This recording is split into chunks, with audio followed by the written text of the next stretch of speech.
کہا جاتا ہے کہ قیامت سے پہلے ایک وقت ایسا آئے گا جب پوری دنیا میں ہر جگہ کفر کا تسلط ہو اور تمام زمین فتنہ و فساد سے بھر جائے گی اور لوگ عیش و عشرت میں گم ہو جائیں گے۔ یہ وہ زمانہ ہوگا جب لوگوں کی عمریں گھٹ جائیں گی، لوگ ایک دوسرے سے گتھم گتھا ہو جائیں گے اور ایک دوسرے کے قتل و خون کے پیاسے ہوں گے۔ اس وقت پوری دنیا پر عیسائیوں کا غلبہ ہوگا، ساری زمین کفرستان ہو جائے گی، صرف مکہ و مدینہ میں مسلمان ہوں گے اور وہیں پر اسلام ہوگا۔ لہٰذا اس وقت تمام اللہ کے ولی اپنے علاقوں کو چھوڑ کر مکہ شریف اور مدینہ شریف پہنچ جائیں گے۔ یاد رہے رمضان کا مہینہ ہوگا، ابدال طواف خانہ کعبہ میں مصروف ہوں گے، حضرت امام مہدی بھی وہاں ہوں گے اور اس وقت آپ کی عمر 40 ایئرز ہوگی، 40 سال آپ کی عمر ہو چکی ہوگی۔ اولیاء انہیں پہچانیں گے، پھر تمام لوگ ان کے ہاتھ پر بیعت کریں گے اور وہاں سے یہ سب کو اپنے ساتھ لے کر ملک شام کی طرف چلے جائیں گے۔ امام مہدی کے آنے کا ذکر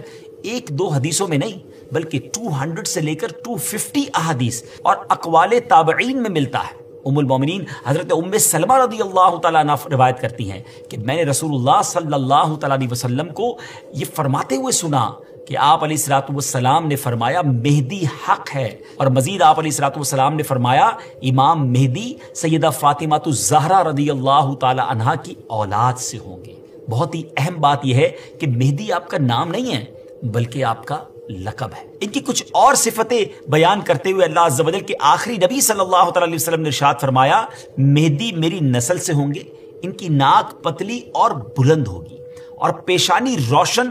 اور نورانی ہوگی اور ان کا رنگ جو ہے وہ عربیوں جیسا ہوگا، ان کے دائیں رخسار پر تل ہوگا اور آپ کی سیرت حضور علیہ الصلوۃ والسلام جیسی ہوگی۔ امام مہدی کے ظاہر ہونے سے پہلے دریائے فرات پہاڑ کی طرف سے پھٹ پڑے گا اور اس میں سے موجود سونا ظاہر ہونے لگے گا۔ ان کے آنے سے پہلے رمضان شریف کی پہلی تاریخ کو چاند گہن ہوگا اور اسی دن سیم ڈے دوپہر کے وقت سورج گہن ہوگا، اور ایسا گہن پہلے کبھی نہ ہوا ہوگا۔ اور 3 یا 7 راتیں مشرق یعنی ایسٹ کی طرف سے ایک بڑی آگ ظاہر ہوگی اور بہت بڑے بڑے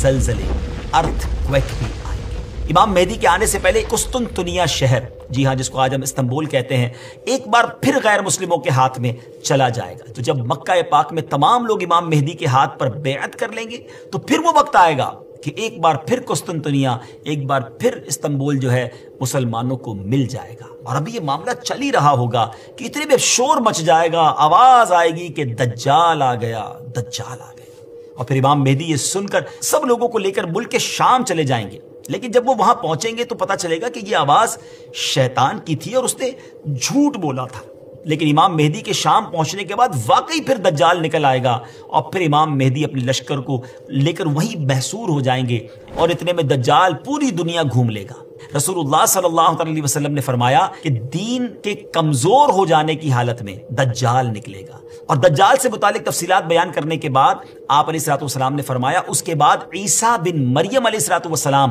آسمان سے اتریں گے، پھر نماز فجر کے لیے اقامت ہوگی اور مسلمانوں کے امیر امام مہدی کہیں گے کہ اے روح اللہ امامت کے واسطے آگے تشریف لائیں۔ حضرت عیسیٰ علیہ الصلوۃ والسلام فرمائیں گے تمہارا امام ہی تمہیں نماز پڑھائے۔ تو اس وقت امام مہدی رضی اللہ تعالیٰ عنہ نماز کی امامت فرمائیں گے۔ جب لوگ نماز سے فارغ ہو جائیں گے تو مل کر حضرت عیسیٰ علیہ الصلوۃ والسلام کی قیادت میں دجال سے مقابلے کے لیے نکلیں گے۔ اب دجال کی حالت یہ ہوگی کہ وہ حضرت عیسیٰ علیہ الصلوۃ والسلام کی سانس کی خوشبو سے پگھلنا شروع ہو جائے گا، وہ بھاگے گا اور حضرت عیسیٰ علیہ الصلوۃ والسلام اس کا پیچھا فرمائیں گے اور باب لد کے پاس اس کی پیٹھ میں نیزہ ماریں گے اور اس سے وہ جہنم واصل ہوگا۔